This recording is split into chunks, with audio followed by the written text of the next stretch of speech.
Greetings everyone and welcome back to my channel. This is The Grim Reader, and I come to you today with just a short chat about a book I finished, Nicholas Nickleby, which I would read along with sometimes, but then also mainly did listen to. And this is a perfect novel. I think this is absolutely wonderful, absolutely fantastic. I still think, for me personally, Bleak House is number one, but this is a very close second to that. It got in between David Copperfield and Bleak House for me, which I did like David Copperfield, but I had some reservations specifically pertaining to the portrayal of women, the characters, and this one is even better than David Copperfield.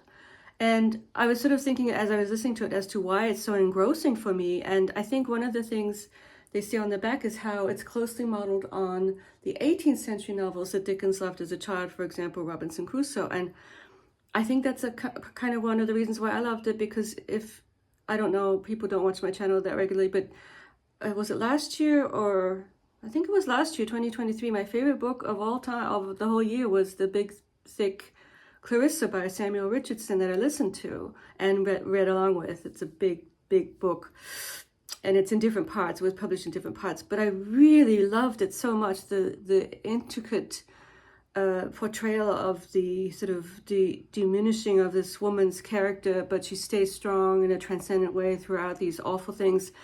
The villainy of the men, and this one has some of that with some of the characters in here, some of his family and who they have to deal with.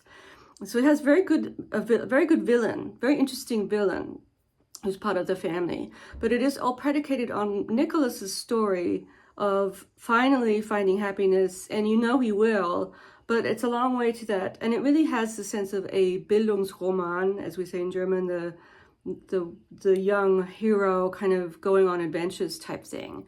And so part of the adventures involve him being in this absolutely awful abusive school situation, and the portrayal of the abusive school parents, so to speak. And their son, it reminded me a little bit of the Dursleys in Potter, but it's way better. I mean, the parents are sort of toxic abusers, and even that has a somewhat sort of good ending.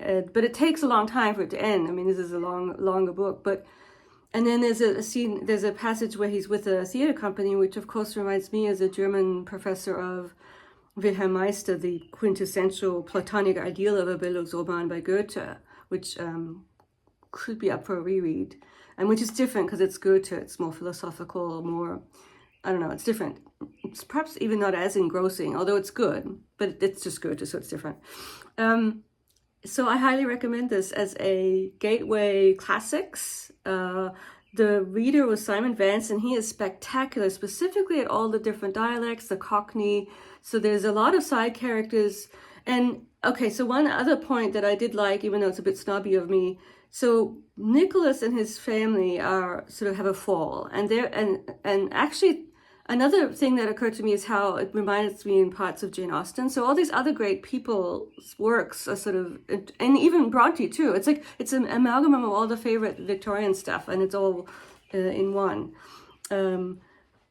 Just some of the plot aspects. And then regarding Austen, specifically the family, and I would say the mother figure is reminiscent of the mother in Pride and Prejudice. I would suggest, in her annoying obliviousness to everything, and self-centered but sort of funny. And then she has the two kids, the Nicholas and his sister Kate, and they're sort of super nice and super good. And what you notice is how what's the word here? Not low class they come off as but they're thrown into different class situations, and they become good friends with a slightly lower class woman who's just their buddy.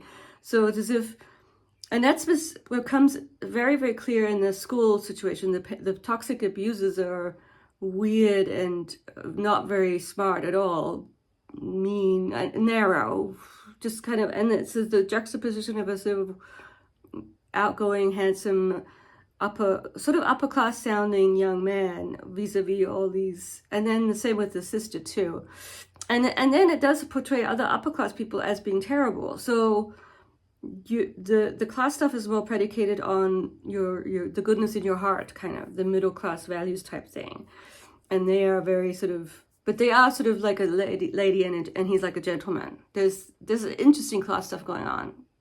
And then it sort of ends with this found family of good people. So, you know, you have absolutely awful people, you have in the middle people, sort of colorful people, and then you have sort of found family of extraordinarily nice people, and it's as if they all need to come together to make the novel work. And then you have the great villains too. It's really got everything. And so this is just a short video to highly recommend Nicholas Nickleby if you have not read it. It sort of made me think I should just go back and just listen to all of them. I don't know. Maybe I will. Or maybe I'll just go back and still pick the ones I want to listen to. Some I'm just not that interested in because I feel like I know them too well, like Great Expectations or Oliver Twist. But we'll see. I was blown away. And it's so much better than... So the ones I've read fairly recently are Bleak House, David Copperfield, Barnaby Rudge, and Little Dorrit. And those are the two lesser ones in my opinion. They kind of fight for 3 and 4. Or is it 5 now? Yes, 5 was... So my ranking so far is Bleak House #1, just because it still has my heart. Very close second is Nicholas Nickleby, and 3 is David Copperfield for sure. And then there's a bit of a gap between, and then I would say, I'm not sure. I think probably Little Dorrit ahead of Barnaby, but there's so many other ones to listen to, or read as well. So we'll see. But I do love listening to them because they really work well as a kind of serial. Because they were serialized to begin with. And then you can look in here too. Sometimes I would just sit there and read along. And occasionally I did just read on its own, and then you have to go find where you are on the audio. So, but that's okay. Anyway, just a short video here to tell you how much I love this book. And I will talk to you soon with further updates or whatever I feel like posting. And I hope everyone's doing well. Thanks for watching. Bye.